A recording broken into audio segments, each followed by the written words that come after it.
Today we're going to talk about channel marketing strategy, the basics. The first two things we want to think about in terms of channel marketing are who we're targeting in terms of customers and why we're partnering in terms of our channel partners, channel resellers. When we look at who we're targeting, we want to think through first, of course, the basics of demographic size, industry, type of company, functional titles within the company, and then build out our personas, who we're targeting from a persona standpoint.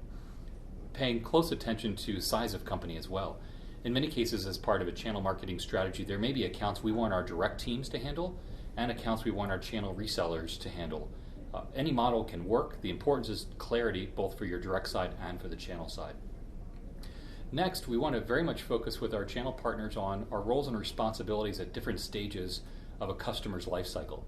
So let's take the first stage of being demand generation. Who's going to generate demand? Is that the responsibility of you or of your channel partner? Again, both models can work, but clarity in that is very, very important.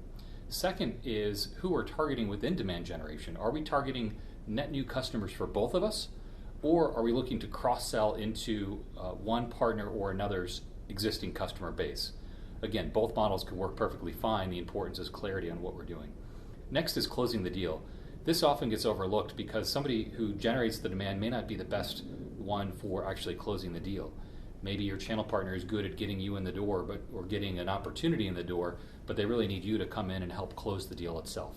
So mapping out who does what in that closing the deal process is very important. And then finally, customer management, customer upgrades, and customer fulfillment.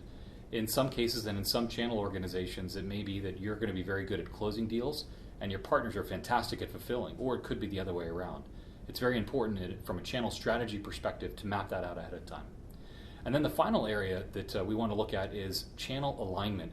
This is probably the area where we see most channel marketers make mistakes on because they assume that their partners are tightly aligned in terms of their financial and business interests with themselves.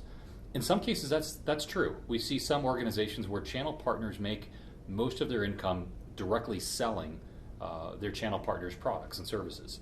In other cases, we find it's actually quite the opposite. They make all their money providing services to existing customers.